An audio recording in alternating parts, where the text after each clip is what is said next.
الحمد لله رب العالمين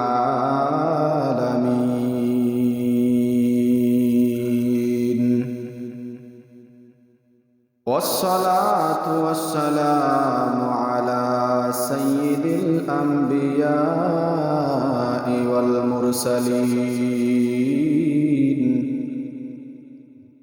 وعلى آله وأصحابه أجمعين. أما بعد فأعوذ بالله من الشيطان الرجيم. بسم الله الرحمن الرحيم.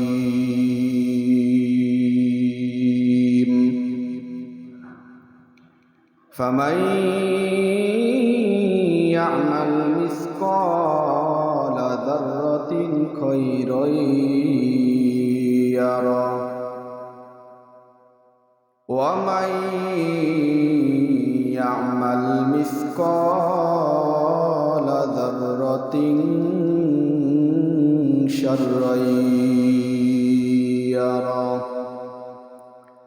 وقال رسول الله صلى الله عليه وسلم: ألا كلكم راع وكلكم مسؤول عن رعيته، أو كما قال عليه الصلاة والسلام. سبحانك لا علم لنا إلا ما علمتنا إنك أنت العليم الحكيم. رب اشرح لي صدري ويسر لي أمري واحلل عقدة من لساني يفقهوا قولي. ربي زدني علما نافعا فهما كاملا رزقا حلالا طيبا. ربي زدني علما. صدق الله العلي العظيم وصدق رسوله النبي الكريم ونحن على ذلك من الشاهدين والشاكرين والحمد لله رب العالمين. لا إله إلا الله لا إله إلا الله لا إله إلا الله لا إله إلا الله لا إله إلا الله لا إله إلا الله لا إله.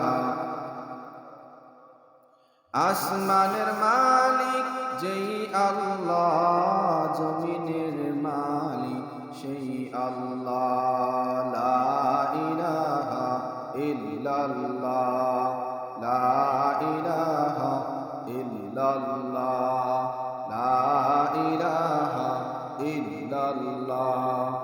এই কালেমা পড়বে যারা কাজে লাগবে মরণ বেলা। এই কালেমা পড়বে যারা কাজে লাগবে মরণ বেলা। এই কালেমার রওশনীতে এই কালেমার রওশনীতে কবর হবে উজালা। লা ইলাহা ইল্লাল্লাহ ইল্লাল্লাহ লা ইলাহা ইল্লাল্লাহ ইল্লাল্লাহ লা ইলাহা ইল্লাল্লাহ লা ইলাহা ইল্লাল্লাহ মুহাম্মাদুর রাসূলুল্লাহ সাল্লাল্লাহু আলাইহি ওয়াসাল্লাম। আলহামদুলিল্লাহ, আল্লাহ রাব্বুল আলামিনের দরবারে লাখ কোটি শুকর যে রব্বুল ইজ্জত দয়া করে মায়া করে কবুল করে প্রতি জুমার ন্যায় আজকে আল্লাহ তাআলার হুকুম আদায় করার জন্য আল্লাহর ঘর মসজিদে আসার বসার তৌফিক দান করেছেন। এই জন্য রব্বুল ইজ্জতের দরবারের শুকর আদায়ার্থে অন্তরের অন্তরস্থল থেকে জোরে সোরে আওয়াজ দিয়ে বলি আলহামদুলিল্লাহ। আল্লাহ রাব্বুল আলামিন আমাদেরকে সুস্থ রেখেছেন, ভালো রেখেছেন, এটা অনেক বড় নেয়ামত। পৃথিবীর মানুষের জন্য সবচাইতে বড় নেয়ামত হলো সুস্থতা। কোনো মানুষ যদি সুস্থ থাকে তার মতো শান্তিতে আর পৃথিবীর কেউ থাকতে পারে না। টাকা আছে, পয়সা আছে, সুন্দর স্ত্রী আছে, সন্তান আছে, বাড়ি গাড়ি সব আছে, কিন্তু সুস্থতা নাই, তার মতো দুঃখে পেরেশানিতে পৃথিবীর আর কেউ নাই। এই জন্য আল্লাহ রাব্বুল আলামিন আমাদেরকে এত বড় এক নেয়ামত সুস্থতা দান করেছেন। এই জন্য আবারও বলি আলহামদুলিল্লাহ। আল্লাহ তাআলার নেয়ামত পাওয়ার পরে শুকরিয়ার প্রথম স্তর হলো মুখের মাধ্যমে বান্দা আলহামদুলিল্লাহ বলবে। এরপরে বান্দা অন্তরে অন্তরে আল্লাহ রাব্বুল আলামিনের শুকরিয়া আদায় করে। 3 নম্বরে হলো আল্লাহর নিয়ামত পাওয়ার পরে যে সে শুকরিয়া আদায় করতেছে, এটার প্রমাণ স্বরূপ সে আল্লাহর সব হুকুম আহকামগুলোকে মেনে নেবে। এজন্য ঈমান গ্রহণ করারও 3টা শর্ত। 1 নম্বরে হলো ইকরারুন বিল লিসান, জবান দ্বারা সাক্ষী দিতে হবে লা ইলাহা ইল্লাল্লাহ মুহাম্মাদুর রাসূলুল্লাহ। 2 নম্বরে হলো অতাসদীকুম বিল জিনান, অন্তরে বিশ্বাস করতে হবে আল্লাহ ছাড়া কোনো মাবুদ নাই, হযরত মুহাম্মদ মুস্তাফা সাল্লাল্লাহু আলাইহি ওয়াসাল্লাম আল্লাহ তাআলার রাসূল। 3 নম্বর হলো ওয়া আমালুম বিল আরকান, আমলেও পরিণত করতে হবে যে আল্লাহই হলেন আমার রব, মুহাম্মদ হলেন আমার নবী। ঠিক কি না? আওয়াজ দেয়া করে। কোন ব্যক্তি যদি শুধু মুখে লা ইলাহা ইল্লাল্লাহর স্লোগান দেয় কিন্তু অন্তরে বিশ্বাস করে না, কাজেও পরিণত করে না, তাকে পরিপূর্ণ মুসলমান মুমিন বলা যায় না। কেউ যদি পরিপূর্ণ এবং সম্পূর্ণ মুমিন দাবি করতে চায়, তার জন্য সবচেয়ে গুরুত্বপূর্ণ যে বিষয় সেটা হলো আল্লাহ তাআলার শুকরিয়া সবভাবে আদায় করতে হবে। আল্লাহ রাব্বুল আলামিন শুকরিয়া আদায় করার জন্য এই 3টে স্তরের 3টে স্তরই লাগে। 1 নম্বরে মুখে বলতে হবে আলহামদুলিল্লাহ, 2 নম্বরে অন্তরেও বিশ্বাস করতে হবে, 3 নম্বরে কাজেও পরিণত করতে হবে যে আল্লাহ রাব্বুল আলামিন যে আমাকে এই নিয়ামত সুস্থতা দান করেছেন, এই নিয়ামতের শুকরিয়া স্বরূপ আমি আল্লাহর সব হুকুম আহকামগুলো মানতেছি। কেউ সুস্থতার নিয়ামত পাইল কিন্তু আল্লাহর হুকুম মানল না, শুধু মুখে আলহামদুলিল্লাহ বললেই এটা শুকরিয়া আদায় হবে না। কারণ কেউ যদি শুধু মুখে লা ইলাহা ইল্লাল্লাহ বলে, লা ইলাহা ইল্লাল্লাহর যেই কাজ, লা ইলাহা ইল্লাল্লাহর যেই উদ্দেশ্য, সেটাকে যদি সে সম্পাদন না করে, তাকে আমরা পরিপূর্ণ মুমিন বলতে পারি না। পরিপূর্ণ মুমিন হওয়ার জন্য যেমন কালেমাও পড়তে হবে, তেমনি ভাবে আল্লাহর হুকুম, নামাজ, রোজা, হজ, যাকাত, পর্দা প্রশিদাও মানতে হবে। ঠিক কিনা? শুধু কালেমা পড়ছে, নামাজের দায়িত্বও হাঁটে না, মসজিদে আসে না, রোজা রাখে না, পর্দা প্রশিদায় চলে না, আল্লাহর অন্যান্য বিধানের কোনো জায়গা থেকেই নাই, শুধু কালেমা পড়ছে, এর কি আপনি সত্যিকারে মুসলমান বলতে পারবেন? পরিপূর্ণ মুসলমান হওয়ার জন্য 3টা পরিপূর্ণভাবে লাগে। এখন যদি কেউ শুধু মুখে ইসলাম বলে কিন্তু তার চেহারা সুরত এর দিকে ইসলাম নাই, সে কি পরিপূর্ণ ইসলামিক? পরিপূর্ণ ইসলামিক হওয়ার জন্য সব সময় খেয়াল রাখবেন তিনটা জিনিস। কয়টা?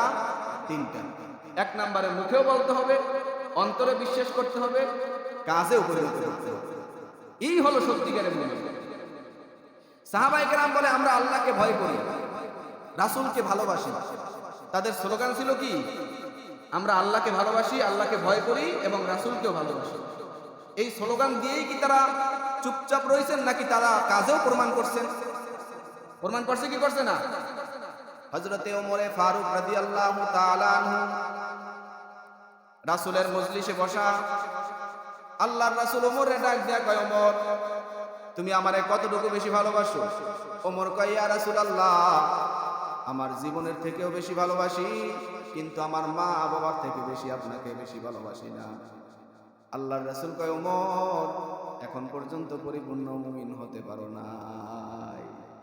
আমাকে তোমার মা বাবা পৃথিবীর সব মানুষের থেকে আমি নবীকে বেশি ভালোবাসতে হবে, তাহলেই তুমি একজন সত্যিকারে পরিপূর্ণ মুমিন হতে পারবা। এই কথা বলতে রাসূল দেরি, 1 মিনিটের মধ্যে ওমর ডাক দেয়া কয়, ইয়া রাসূলুল্লাহ, আমার মা বাবা পৃথিবীর সব মানুষের থেকে, এমনকি আমার জীবনের থেকেও আপনি নবীকে আমি বেশি ভালোবাসি। বলেন সুবহানাল্লাহ। যেমন মুখে বলছে আমরা নবীকে ভালোবাসি, কাজেও প্রমাণ করে দেখাইছে। ওমর রাদিয়াল্লাহু তাআলা আনহু আল্লাহর রাসূলের এত মহব্বতের একজন সাহাবী, খলিফাতুল মুসলিমিনের মধ্যে দ্বিতীয় খলিফা ওমর। আল্লাহর রাসূলের আদর্শ এমন ভাবে কন্ট্রোল করে ধরছে। একদিন মসজিদের মেম্বারে দাঁড়াইয়া ওমর কয়, ও মুসল্লিরা, ও এলাকাবাসী শোনো, আমি ওমর যদি মদিনার নবীর তরিকায় চলি তাহলে তোমরা আমাকে সাপোর্ট দিবা, আর যদি মদিনার নবীর তরিকা থেকে আমি বিচ্যুত হইয়া যাই তোমরা আমাকে ধরে সোজা করে দিবা। আমি যদি রাসূলের তরিকা থেকে অন্য তরিকায় চলে যাই তাহলে তোমরা আমাকে সোজা করে দিবে।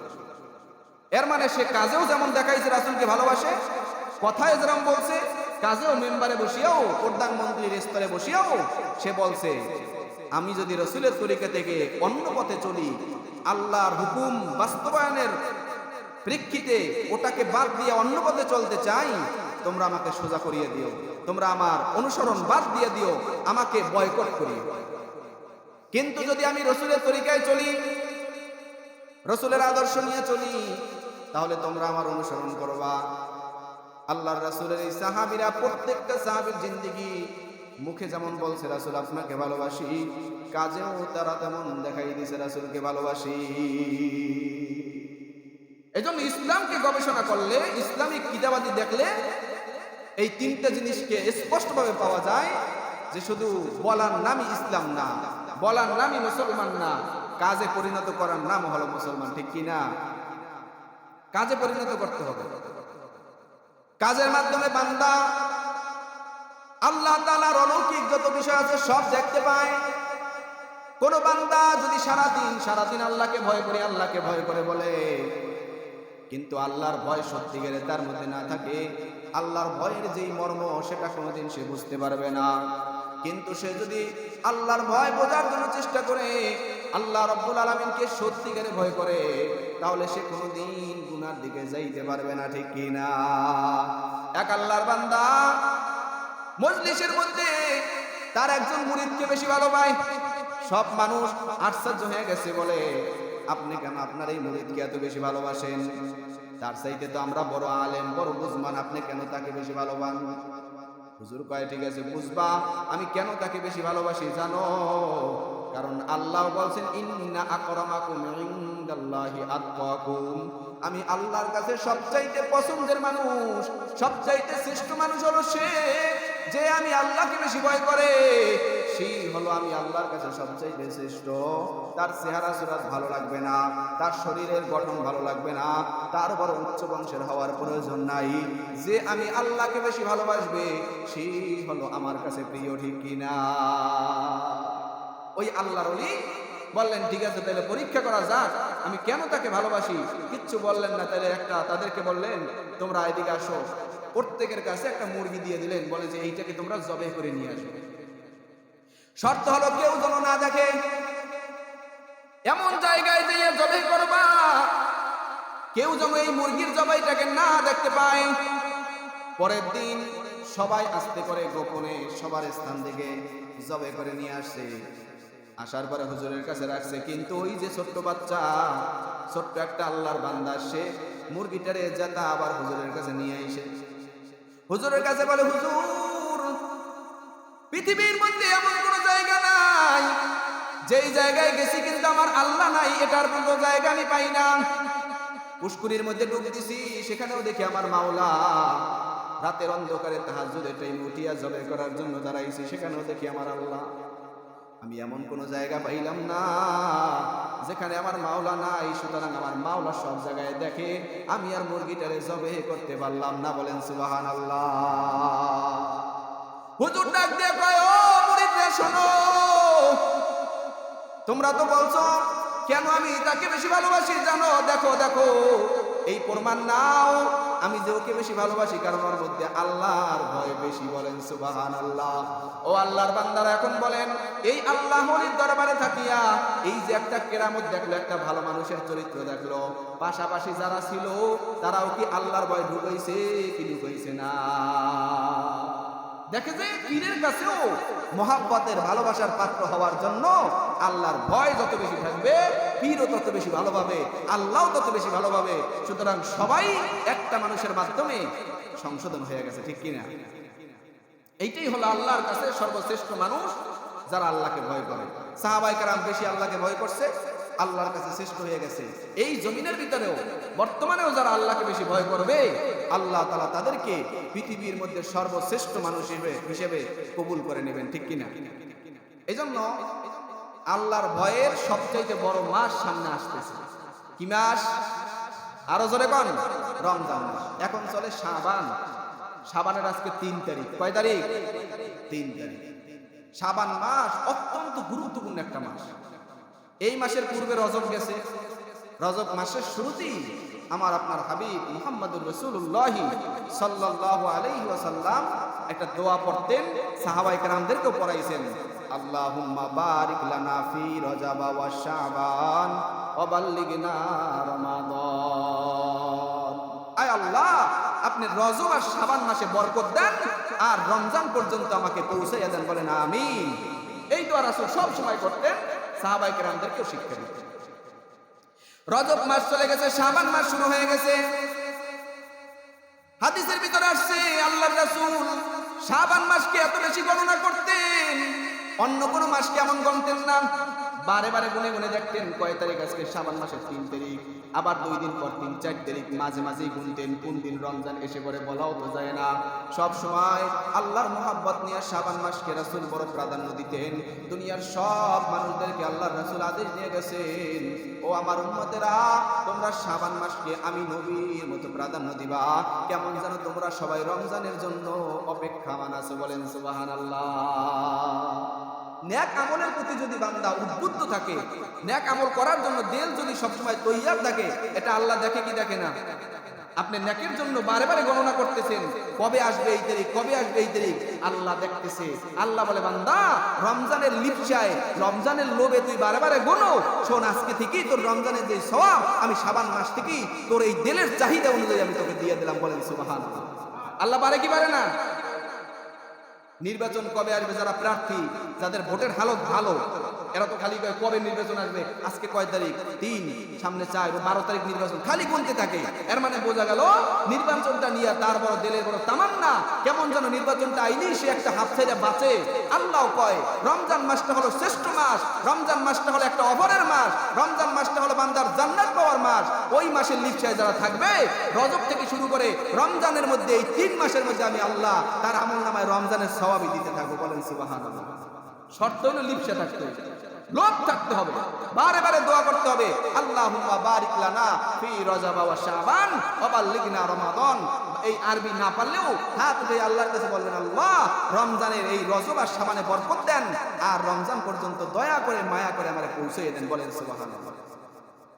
রমজান মাস এমন গুরুত্বপূর্ণ মাস, ওই মাসের মধ্যে আল্লাহ তাআলা জাহান্নামকে বন্ধ করে দেয়। বলেন সুবহানাল্লাহ। রমজান মাসের মধ্যে আল্লাহ তাআলা শয়তানকে বন্দী করে রাখে। রমজান মাসে যদি কারো মৃত্যু হয়, ওই বান্দা জাহান্নামে প্রবেশ করার কোনো সুযোগ নাই। এই জন্য রমজানকে নিয়ে খুব আকাঙ্ক্ষা প্রকাশ করে। এই মাসটা হলো সেই আকাঙ্ক্ষার বহির্প্রকাশের মাস। এই মাসটায় যারা রমজানকে নিয়ে উদাসীন থাকবে, তারা কেমন যেন রোজা যে হইবে, হঠাৎ করে জানবে ওই মাইকের এলান হিন্নে বুঝবে যে আজকে কি রোজা শুরু হইবে।